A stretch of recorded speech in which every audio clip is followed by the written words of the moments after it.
Hello viewers, once again welcome to Vision Academy online. इस video के अंदर हम क्लास 11 के सिलेबस देखने वाले हैं फिजिक्स का। इससे पहले वीडियो आपने देखा नहीं होगा तो जाके देखिएगा, आई बटन में हमने लिंक दिया हुआ है। उस वीडियो में आपको मिलेगा क्लास 12 का सिलेबस, वो भी एकदम फील के साथ पढ़ाया गया है। तो अब 11th के सिलेबस का अभी डिस्कशन चालू करते हैं।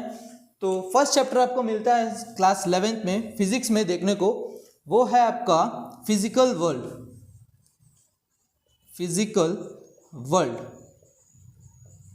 इस चैप्टर को अगर कोई छोड़ा है तो इसका मतलब वो मूर्ख ही होगा, क्योंकि ये जो चैप्टर होगा ना, ये चैप्टर अगर आप नहीं पढ़ोगे तो फिजिक्स आपका बिल्कुल भी समझ नहीं आने वाला। फिजिक्स का बेसिक से लेके उसमें क्या क्या किए हैं, कौन कौन से साइंटिस्ट हैं और कौन से साइंटिस्ट क्या किए हैं, लॉ कैसे बनते हैं, थ्योरी कैसे बनते हैं, everything you need to know in physics this chapter. तो ये चैप्टर को बिल्कुल भी मत भूलना और एक बिल्कुल बहुत ज़्यादा ध्यान लगाते हुए पढ़ना इस चैप्टर को।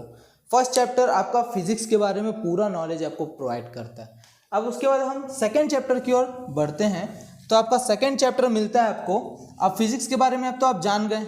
नेक्स्ट आपके पास क्या आना चाहिए कि उसके अंदर हम पढ़े क्या, तो यूनिट्स एंड मेजरमेंट्स। अब ये क्या वाला चैप्टर है, तो यूनिट्स एंड मेजरमेंट में आप फिजिक्स के बारे में जान गए। उसके अंदर कुछ क्वांटिटीज होंगी, मतलब लेंथ होगा, विड्थ होगा, मास होगा, ग्रेविटी होगा, ये सब चीज़ को हम मेजर कैसे करें। ये चैप्टर आपको बताएगा कि आपके पास कौन कौन सी पर्टिकुलर यूनिट्स हैं। अगर आप दूसरे देश चले गए, वहाँ कौन कौन सी यूनिट्स हैं, क्या सब जगह अलग अलग मेजर करना पड़ेगा या सबके लिए एक पर्टिकुलर यूनिट है, इसके बारे में आपको ये वाला चैप्टर बताएगा। इसी चैप्टर के अंदर एक टॉपिक छुपा हुआ है जिसको हम बोलते हैं एरर्स। मतलब जब आप मेजरमेंट करते हो ना, तो हर जगह पे क्या होता है, हमेशा ह्यूमन से कुछ ना कुछ एरर्स होती हैं। अब मशीन्स तो है नहीं हम कि प्लस करे तो एकदम एक्यूरेट आंसर दे पॉइंट्स में भी, तो कुछ कुछ एरर्स जो होते हैं वो इसके अंदर हम निकाल सकते हैं। इसी के अंदर आपका पार्ट में आएगा एरर्स भी। तो ये आपका सेकेंड चैप्टर होता है। सेकेंड चैप्टर के बाद आपके पास थर्ड चैप्टर आएगा मोशन इन अ प्लेन। वो होता है motion in a straight line. पहले तो आपको स्ट्रेट लाइन में मोशन पढ़ना पड़ेगा, तभी तो प्लेन में जाएंगे। पहले हम देखेंगे कि एक स्ट्रेट लाइन में अगर कोई बॉडी मूव कर रही है तो उसमें कौन कौन सी फोर्सेस लगेंगी या किस वजह से वो स्ट्रेट लाइन में मूव कर रही है। उसके अंदर आपको क्या क्या पढ़ने मिलेंगे, उसके अंदर आपको मिलेंगे डिस्प्लेसमेंट, डिस्टेंस, ये सब सुने होंगे आप 10th में, 9th में भी सुने होंगे, 9th में सुने होंगे एक्यूरेटली, क्योंकि 9th का ही नाइन्थ बेस रहता है। 11th आपका उसका क्या बोल सकते हो आप, निचोड़ बोल सकते हो। 9th जो अच्छे से किया है, 11th उसके लिए थोड़ा ईजी पड़ेगा। तो मोशन स्ट्रेट लाइन में आप पढ़ोगे कि कोई बॉडी अगर स्ट्रेट लाइन में मूव करती है तो उसमें हमको कौन कौन सी क्वांटिटीज़ को स्टडी करनी पड़ती है। आपके पास फोर्थ चैप्टर आता है मोशन इन अ प्लेन। इसका मतलब इसमें आप पढ़ोगे 2 डायमेंशंस में, मतलब आपके पास एक्स एक्सिस भी होगा, वाई एक्सिस भी होगा। दोनों एक्सिस में अगर कोई बॉडी मूव कर रही है एक प्लेन में, प्लेन इन द सेंस आप क्या कर सकते हो, तो आप ये कह सकते हो कि अगर एक ग्राउंड में कोई बॉडी मूव कर रही है तो वो आपका हो जाएगा मोशन इन अ प्लेन। उसमें आप पढ़ पाओगे, आपको एक्सेलरेशन आएगा आपके पास टर्म्स इसके अंदर, और भी नया नया टर्म्स आपको इसके अंदर पढ़ने को मिलेंगे। नेक्स्ट आपके पास चैप्टर नंबर 5 आता है लॉस ऑफ मोशन। इसके अंदर आपको न्यूटन्स के लॉ पढ़ने पड़ेंगे, गैलीलियो के लॉ पढ़ने पड़ेंगे। एक्चुअल में जो न्यूटन्स का लॉ है फर्स्ट लॉ, वो तो गैलीलियो का ही लॉ था कि आपको तो पता होगा लॉ ऑफ इनर्शिया याद होगा, तो न्यूटन्स का फर्स्ट लॉ ऑफ मोशन बोला जाता है उसको। उसमें न्यूटन्स ने क्या कहा था, if a body is in rest it will continue to be in a rest, if it is in motion it will continue to be in a motion unless it is acted upon by an external force. ये सब तो मैं आपको एकदम deeply पढ़ाऊंगा जब अपन chapter start करेंगे। अभी ये समझ लो कि ये जो लॉ ऑफ मोशन जो है, इस चैप्टर में आप क्या क्या पढ़ने वाले हो। तो मोशन से रिलेटेड जितनी भी लॉस बनी हुई है ना, सबको कवर करेंगे, और भी एकदम फील के साथ कवर करेंगे, जिससे कि आपको प्रैक्टिकली मतलब दिखने लगेगा, हाँ सर ऐसा है, इधर वेलोसिटी है, इधर ये होता है सर, सब दिखने लगेगा आपको। उसके बाद हम आते हैं चैप्टर 6 में, जो कि है आपके पास चैप्टर 6 हो जाता है। इसके बाद वर्क, एनर्जी एंड पावर। ये भी चैप्टर आपको थोड़ा बहुत ध्यान ही होगा, क्योंकि ये जो दो क्वांटिटीज़ हैं वर्क एंड एनर्जी, आपको पता है दोनों म्यूचुअली कन्वर्टिबल है। मतलब आप वर्क करोगे एनर्जी डेवलप होगी, एनर्जी रहेगी तभी वर्क कर पाओगे। ये दोनों थोड़ा सा कन्वर्टिबल एक दूसरे को, तो इसके बारे में भी एकदम डीपली पढ़ेंगे। दोनों का यूनिट्स भी जूल होता है। अगर इसकी बात करेंगे तो वर्क अपॉन टाइम कर दो तो आपको पावर मिल जाता है। तो ये सब चीज़ के बारे में बताऊंगा, कैसे शॉर्ट में कर सकते हैं वो भी बताऊंगा, कैसे एकदम डीप पढ़ना है वो भी बताऊंगा। हर एक चीज़ इसमें जानेंगे। नेक्स्ट हम चैप्टर 7 की बात करते हैं, जो कि मोस्ट स्कूल्स इसको स्किप करते हैं और मोस्ट टीचर्स भी इसको पढ़ाने से डरते हैं। ये चैप्टर है आपके पास system of particles, system of particles and rigid body. ये जो वर्ड है और ये जो है, इनके चलते ये चैप्टर को जो है मोस्ट ऑफ द स्कूल्स में नॉर्मली क्या बोला जाता है कि लास्ट में पढ़ाएंगे और उसको स्किप कर देंगे। अगर आपको यकीन नहीं होता तो आप 11th वाले जो अभी आपके सीनियर्स होंगे उनसे आप कांटेक्ट करके पूछ सकते हो क्या ये चैप्टर पढ़ाया गया स्कूल में। तो मोस्ट ऑफ द स्कूल्स में आपको मिलेगा नहीं भाई, नहीं पढ़ाया गया है। क्यों बोला है? क्योंकि आपको जो है, अगर मैं बोलूँगा कि डस्टर मूव करता है तो आपको दिखा सकता हूँ कि मूव कर रहा है ऐसे, बट अगर मैं बोलूँगा इसके अंदर के पार्टिकल्स भी मूव करते हैं तो वो आपको दिखा नहीं सकता मैं। तो इसमें आपको पढ़ना पड़ेगा इसके अंदर के हर एक पार्टिकल के बारे में।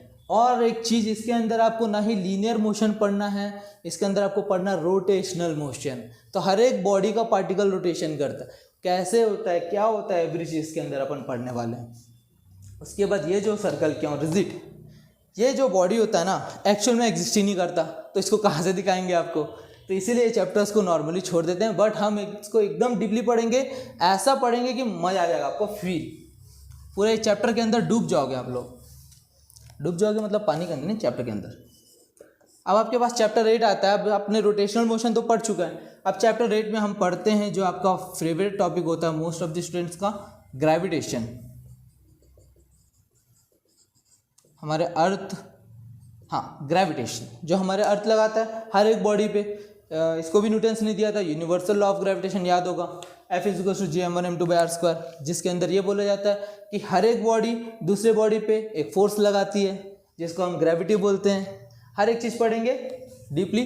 बस इसके अंदर आप नॉर्मल एक इंट्रो समझो इसको कि इस चैप्टर के अंदर आप क्या क्या पढ़ने वाले हो। ये जो ग्रेविटेशन है ना, इसके अंदर आप पढ़ोगे एस्केप वेलोसिटी क्या होता है और ऑर्बिटल वेलोसिटी क्या होता है। मतलब एस्केप वेलोसिटी, एस्केप मतलब कोई भी अगर बॉडी को आप यहाँ से फेंकना है आपको, मतलब बाहर भेजना अर्थ से बाहर जाने के लिए क्या वेलोसिटी चाहिए उसको हम एस्केप वेलोसिटी बोलेंगे, जो कि होता है 11.2 किलोमीटर पर सेकेंड।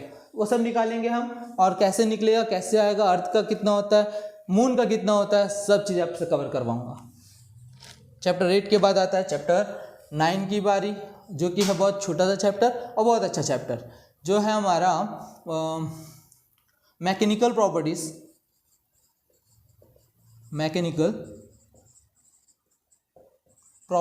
Of solid.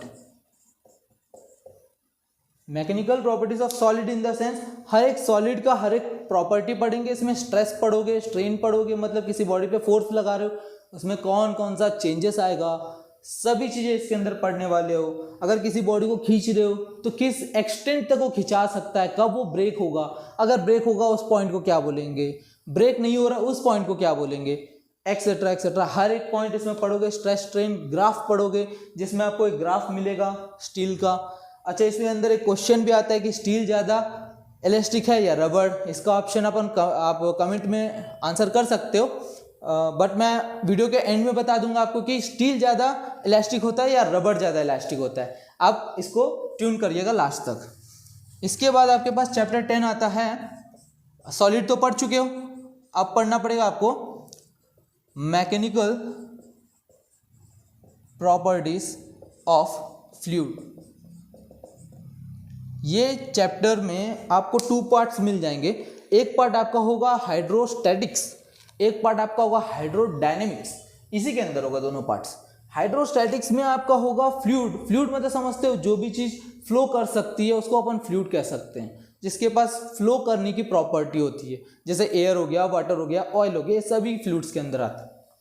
तो इसमें जो आपका फ्लूइड रहेगा ना फर्स्ट पार्ट में वो स्टेबल रहेगा। जब वो स्टेबल रहेगा तो उसके कारण कौन कौन से फोर्सेस लगेंगे, पार्ट 1।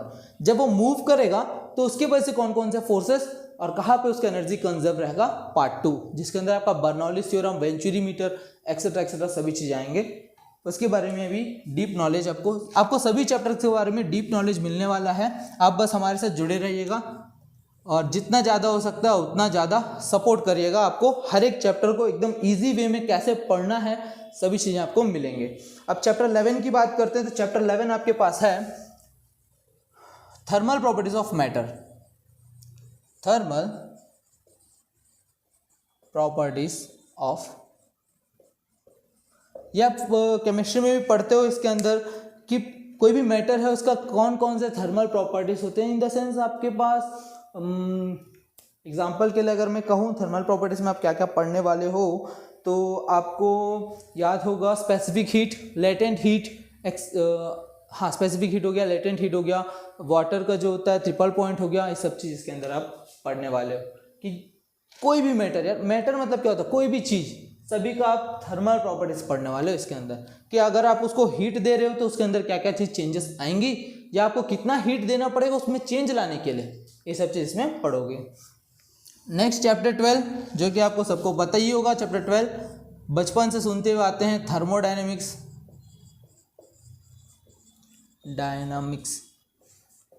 थर्मोडायनेमिक्स, अब इस वर्ड का मतलब तो पता ही होगा सबको। थर्मोडायनेमिक्स मतलब जब हीट का फ्लो होने लगता है, तो हीट का जब फ्लो होने लगता है उसके वजह से कौन कौन सा चीज़ें चेंज होती है, कौन कौन सी चीज़ों में क्या क्या इफेक्ट्स होती हैं। इसके अंदर आप पढ़ोगे इंजन्स जानते हो, इंजन्स जो आपका बाइक चल रहा है, पेट्रोल इंजन जिसको ऑटो साइकिल बोलते हैं, डीजल से कार्स चलती है, ट्रक्स चलती हैं, उनको बोलते हैं हम लोग डीजल साइकिल। और हमारा जो इंजन्स का जो बेसिक है कार्नोट इंजन, उसके बारे में आप इसी के अंदर पढ़ने वाले हो। चैप्टर 12 के अंदर आपको पूरे इंजन्स के हाँ ये मत सोच लेना कि इंजन्स के बारे में पढ़ लेंगे तो आप इंजन बना सकते हो। आपको एक बेसिक आइडिया हो जाएगा कि इंजन कैसे वर्क करती है, कौन कौन से प्रोसेस होते हैं इंजन को वर्क करने के लिए, ये सब चीज़ आप इसके अंदर पढ़ने वाले हो। अगर आपको इंजन बनाना ही है तो आपको बीटेक करना पड़ेगा, जिसके अंदर आपको मैकेनिक्स लेके जिसके अंदर आपको पढ़ाया जाएगा कि इंजन क्या एक्चुअल में कौन कौन सा मटेरियल से बनती है। तो सबके लिए भी बहुत टाइम है, अभी आप पहले 11th पढ़ लो। तो अभी हम चैप्टर 12 की बात किए थे, अब आते हैं चैप्टर 13 की बात करते हैं। 13 में आपके पास है kinetic theory of gases.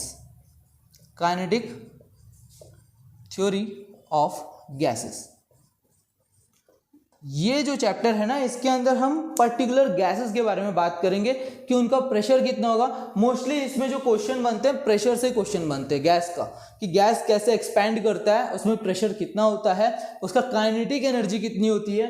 Kinetic theory बोल रहा है तो काइनेटिक एनर्जी की भी बात करेंगे। गैसेस जब मूव करती हैं तो कोलाइड करती हैं, जब कोलाइड करती है तो उनके पास कितना एनर्जी होती है, कहाँ वो एनर्जी की लॉस करती है, अगर मोनोएटॉमिक है, डाईएटॉमिक है, ट्राईएटॉमिक है तो उनकी एनर्जीज कितनी होंगी, सब इसके अंदर आप पढ़ने वाले हो। नेक्स्ट हम आते हैं चैप्टर नंबर 14 में, जो कि है सबसे बेहतरीन चैप्टर बोल सकते हो आप इसको, वो है आपका ऑसिलेशन। ऑसिलेशन ये एक ऐसा चैप्टर है जिसको आप पढ़ते पढ़ते हर एक पॉइंट को इमेजिन कर सकते हो और हर एक पॉइंट को फील कर सकते हो कि हाँ ये ऑसिलेशन हो रही है, इसमें इतना टाइम लग रही है, इसका टाइम पीरियड का फॉर्मूला निकालोगे, एसएचएम पढ़ोगे, simple harmonic motion, periodic motion पढ़ोगे आप इसके अंदर, मतलब पीरियोडिक मोशन और ऑसिलेटरी मोशन में क्या चेंजेस है। अगर आप बाय कर रहे हो ये भी आपका ऑसिलेटरी मोशन है, आप ये वाला डांस करते हो ये आपका ऑसिलेटरी मोशन है। तो ये सब चीज़ के बारे में आप इसके अंदर पढ़ोगे कि अगर ऑसिलेट कर रहा है तो इसमें कितना टाइम पीरियड लग रहा है, अगर मैं फोर्स लगाऊं तो इसमें कितना टाइम पीरियड लगेगा, इसको कौन सा ऑसिलेशन बोलूँगा, अगर मैं इसका अपोजिट डायरेक्शन में फोर्स लगाऊं तो इसको कौन सा ऑसिलेशन बोलूँगा। सब इसके अंदर पढ़ने वाले एकदम फील के साथ, आप बस बने रहो। नेक्स्ट है आपके पास लास्ट चैप्टर और चैप्टर नंबर 15 जो है हमारा वेव्स। ये है चैप्टर नंबर 15 जिसके अंदर आपको बेसिक नॉलेज मिलेगा वेव्स का। बेसिक नॉलेज से ही पकड़ के हम इसको लेके जाएंगे एक एक्सटिंक्ट नॉलेज तक, जहाँ पे आपको पढ़ना पड़ेगा डॉपलर्स का इफेक्ट, जो है कि आपको अगर सोर्स मतलब जो साउंड प्रोड्यूस करता है, ऑब्जर्वर जो साउंड को लिसन करता है या लिसनर बोलो, इन दोनों का बीच का रिलेशन के बारे में बताया गया कि साउंड कब आपको पिच हाई लगेगा, कब आपको साउंड का पिच लो लगेगा, एको के बारे में पढ़ोगे, एको समझते हो, जो वॉइस जो है आपके पास वापस रिटर्न आता है जब रूम में कुछ भी नहीं होता है। तो नेक्स्ट थिंग इसके अंदर आपको पढ़ने मिलेगा वेव्स के टाइप्स के साथ साथ स्टेशनरी वेव्स। अब ये स्टेशनरी वेव्स मतलब स्टेशनरी दुकान में नहीं मिलेंगे आपको। Stationery waves in the sense होता है आपके पास कि वेव जो है आपको दिखेगा चलता हुआ लेकिन चलेगा नहीं, वो एक ही बाउंड्री के बीच में रुका रहेगा। इसको स्टेशनरी वेव्स बोलते हैं। ये एनर्जी को ट्रांसमिट नहीं कर सकती है बट ये साउंड प्रोड्यूस करती है। बहुत एकदम मैजिकल चैप्टर्स हैं आपके 11th में। आप अगर इसको एंजॉय करते हुए नहीं पढ़ेंगे ना तो आपको बोरिंग लगने लगेगा। आप अगर इसको एंजॉय करते हुए पढ़ेंगे ना तो आपको मान के चलो आगे का फिजिक्स का जो सफ़र है ना एकदम मज़ा आ जाएगा आपको। तो आप बने रहिए हमारे साथ, हम आपको पूरे चैप्टर्स को एकदम फील के साथ पढ़ाएंगे और हर एक चैप्टर को एक्सपीरियंस कराएंगे आपको फिजिक्स में डुबाएंगे, आपको फिजिक्स से प्यार कराएंगे, आपको इश्क कराएंगे फिजिक्स से। आप बस दबा के लाइक मारो और सब्सक्राइब करो। Thank you and watch till the end. क्या क्वेश्चन? अच्छा, तो एक क्वेश्चन बचा आपका जो मुझे आंसर करना था कि स्टील ज़्यादा इलास्टिक होता है या रबड़। तो मोस्ट ऑफ द स्टूडेंट्स बोलेंगे रबड़ ज़्यादा इलास्टिक होता है और एग्जामिनर करेगा ऐसे उनको रॉन्ग, और मैं बोलूँगा स्टील ज़्यादा इलास्टिक होता है, एग्जामिनर करेगा उसको राइट, क्योंकि हम उसको डिराइव कर सकते हैं इलास्टिक प्रॉपर्टीज़ में। जब आपको मैं चैप्टर 9 पढ़ाऊंगा मैकेनिकल प्रॉपर्टीज ऑफ सॉलिड, उसके अंदर हम एक टॉपिक इसको डिराइव करेंगे। मैं आपको डिराइव करके प्रूफ करके बताऊंगा कि स्टील कैसे ज़्यादा इलास्टिक होता है। अगर आपको जानना है तो आप कमेंट में कर सकते हो कि नहीं सर हमको पहले ही जानना है, तो मैं आपके लिए एक पर्टिकुलर वीडियो लाऊंगा। कुछ वो हो जाएगा आपका 2 to 3 मिनट्स के आसपास बनेगा, जिसके अंदर आपको ये पता चल जाएगा कि स्टील ज़्यादा इलास्टिक होता है। कैसे होता है वो भी पता चल जाएगा आपको। तो आप बस बने रहिए हमारे साथ। अगले वीडियो तक बाय बाय।